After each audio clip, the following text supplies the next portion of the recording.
What's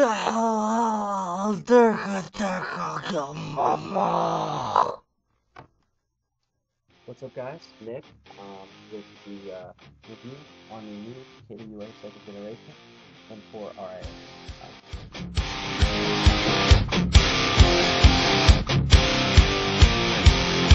The secret side of me, I never let you see. I keep it caged, but I can't control it. So stay away from me, the beast is ugly. I feel the rage and I just can't hold it. It's scratching on the wall. Now to give you starters, I'm going to go over the new features of the second generation guns. First, I'm just going to go over the internals. No, I cannot take the gun apart for you right now, because I'm not that great with imports. But we'll go over what I know.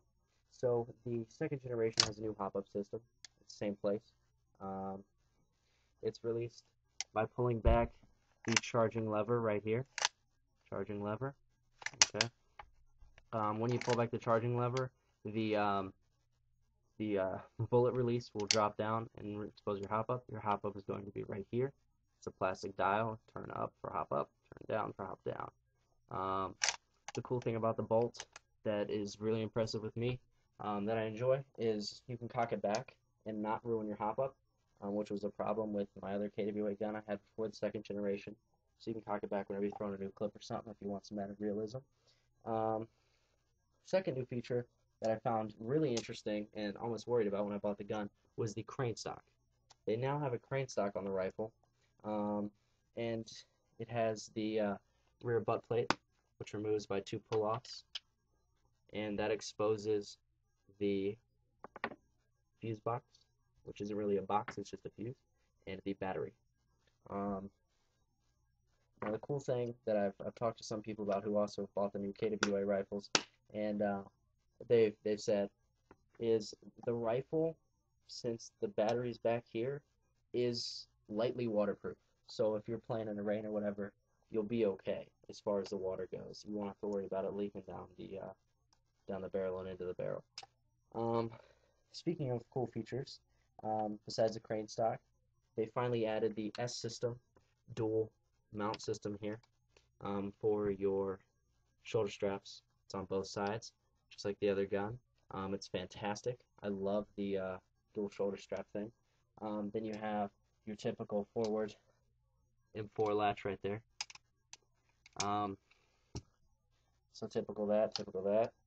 As far as markings go, KWA does a fantastic job. So let me go over the markings with you. You have your KWA logo right there.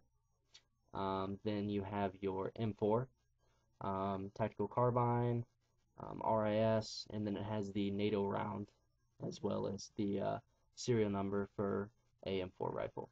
Now on the rail, or the RIS, you're going to have a clearly idiot-proof system for those of you who do not like to determine left from right, top from bottom when installing stuff in your rail system.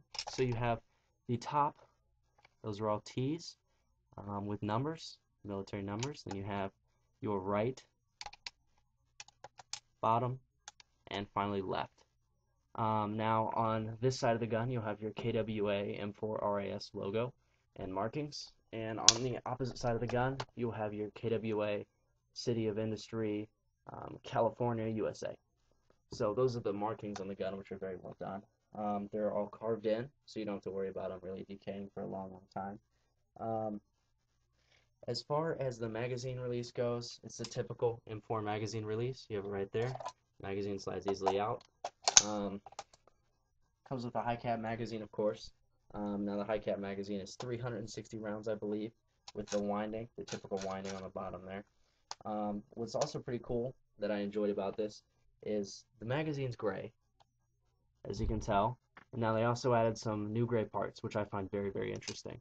Now the first of these is the magazine release, right there, which is now gray to match the magazine, which I thought was pretty cool. You have your bolt release, which doesn't really do anything on the airsoft gun because it does not have a functioning bolt. But the bolt release is right there in gray as well. And you have your safe, semi, and auto in gray as well, which I thought was a really cool thing there. And you also have your bullet release right there in gray, which is really cool. Now, as far as the sights go, it's your standard M4 sights. You have your triangle sight on the front. Now, the triangle sight is fantastically sturdy, stays on there really well, does not wobble at all. I've dropped this thing twice. One when I was trying to do some ninja rolls last weekend when I first bought it, and that didn't go over so well. But everything stayed on.